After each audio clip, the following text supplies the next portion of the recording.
chairman anyị ka okpoturu anyị nwa okwu nta bụrụ speech ya mana o bidola mbụ o kwupụtara anyị mbụ kama nke ahụ bụ nke ejikwa ekpere ugbu a na mgbe o merụzuru anyị okwu nta gbagidekwana anyị iji retara anyị ihe anyị bịara taa Ikeji Arochukwu aga prezidenti anyị zamankwuo anyị anaghị alọnchi ihe ọbụla kama ihe abụla na aga ọdachi uru marakwa na ebe anyị ga-abịa anyị mara ihe a chọrọ ime n'igbo ọma ndị were bekee ya ka eji eme ya ndị anyị ọkwa ya nyere biko ọ dara ukwu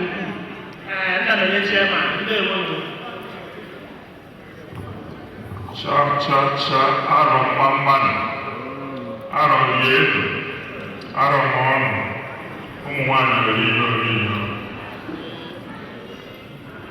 Distinguished ladies and gentlemen, it gives me the greatest honor as a son of Arochukwu to be here today and being given this distinguished position as chairman of this occasion today.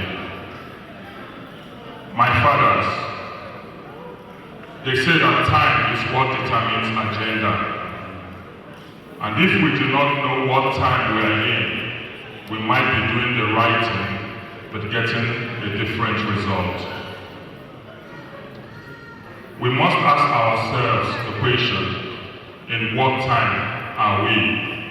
Not in the time of humanity, but in God's time.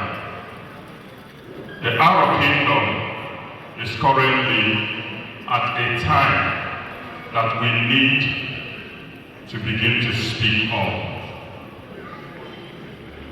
There can never be the history of the Igbos written without the history of the Arab person being amalgamated and starting as the prefix of the history of the Igbo. Our kingdom must begin to raise young men and women that will take up the mantle that our ancestors left for us. And that mantle is the protection of the Igbo community.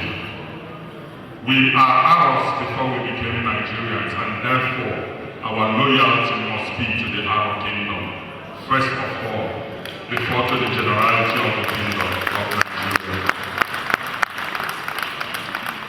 The young men and women here who are our children, I encourage you that the light of the Arab kingdom is now in your hands. Our fathers have done what they need to do. They have handed over the battle to us, and we must carry the light and shine the light of our kingdom. And that is the protection of the Igbo race.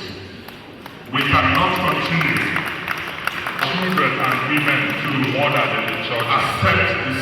And I ask myself what an Africa where our people, my parents brought on a daily basis. They told me that I'm a great son of Aaron, that I'm the descendant of the middle father, that I am the beginning of the history of the Igbo race. Therefore, I ask myself the humble question, why should I keep quiet when such wickedness is taking place in Nigeria? I came out the last time I spoke because I know we cannot support and the man to continue to shine the way.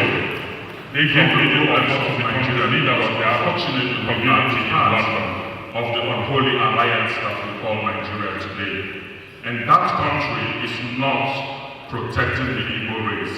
And we as a people must speak up. Otherwise, if we remain silent, our forefathers will be turning in their graves and asking us, where were you? What did you do with the offer that the Arab, our forefathers, gave to us? We challenged the white people, we fought with the British, we conquered. Our kingdom has never been defeated by any race. We watched during the Biafran War as our people were massacred, and I know the gallantry of the Arab kingdom. Therefore, I ask the question, where are the men? Where are the voices that don't want to see evil? Where are the hear evil. Those voices and ears must begin to rise, and we must speak and protect our people. We cannot be ours without people. We cannot be ours when our people are being murdered. Distinguished ladies and gentlemen, today we are launching or trying to raise enough funds for the hospital in Nigeria. And we watch as our roads are not being tarred. We watch as our schools are not being equipped. We watch as Igbo land is being eroded by pride, arrogance, and the worship of money. Our children and my fathers, we must begin to do something to change the current situation in Igbo land and in our community. I have been in touch with the president, and he's doing wonderfully well for the Nzukaro. And I have learned a lot from him in the way I have led around Israel.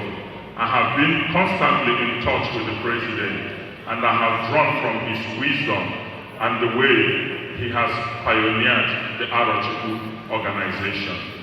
I thank you very much for giving me this wonderful opportunity to be one of you today. And I just say, with all my heart, I feel I am home.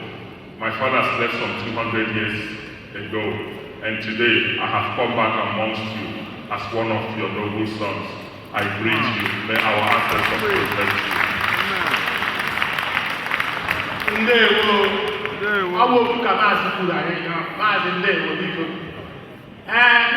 Before ya no ani biko ọtụtụ ụmụnne anyị bịarazi anyị okwu anyị ma egwutu ka mụbịa were oche bụ biko ụmụnne anyị ndị bende ndị ewono biko ihe nke atụ ya were oche ya ebe arụ na-ekele inyo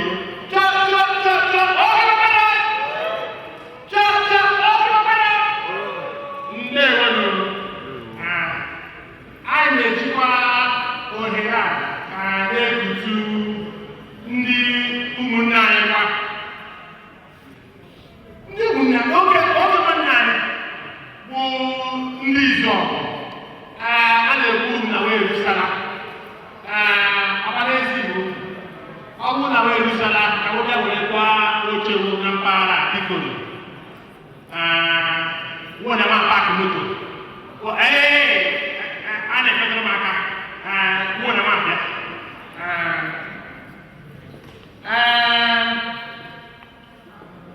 ugbu a bụ bekee na-eji ya one of the most important parts of the occasion. Anaghị asị ya bekee ọ ya ka m ji mee ka emphasize even agaghị asụọ ya one of the most important wono ọjị nna m anyị nụ chairman anyị ọ maara aga mmemme ya ndị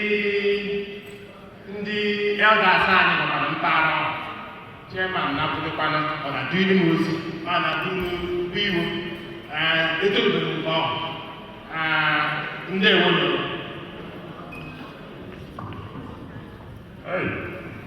a sị na ọkụ agwere nwata n'aka anaghị erewu ya, mana nke a ọ dịrị too hot ma ọ bụrụ oyibo Chineke. Biko maazị burutu ọjị a ka enyere m maazị Nwafọ biko ka ọ gọọrọ anyị ọjị.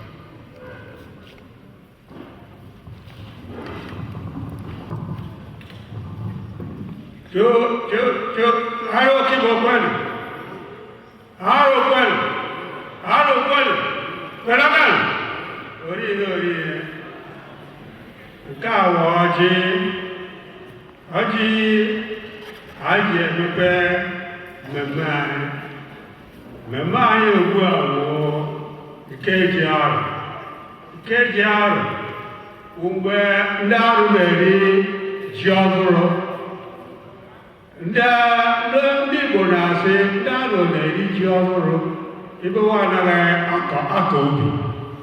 Ihe na-arịsara ndị Igbo ọ bụ ndị arụ bụ ụzọ kọwa ji, ọ ndị arụ bụ ụzọ nwere ubi, ọ ndị arụ bụ ụzọ bịa n'ebe ọrụ a na-eko Naijiria ugbu a na ndị arụ na-akọ ji na-abọ bịa anyị eriekwa ji werekwa kene ndị isi anyị obeziekwara anyị obi mgbe ọdọ anyị na-akọ ji nke a wụ ọjị abịara anyị na-achọ inye enyi ọjị ọkụkọ si oke ntụtụ ụmụ ekweghị ya mara nkewa ada ọjị dị ntụtụ n'ebe a ihe a na-enye enyi bụ ọjị olu ọjị olu ka anyị na-eji chọrọ enyi anyị mere ndị na-ekwu ya n'okwu Igbo ọjị anaghị anụ okwu bekee ha bụcha anyị na-ekwuri ya n'okwu Igbo na okwu bekee bụ na-ekwu ya kola nọt anyị na-ekwu ya ọjị mana ọjị anyị nwere n'ebe a ọjị Igbo ji anwa ihe na-achọ ihe mee ịgbara ndị arụ na-eji ọjị Igbo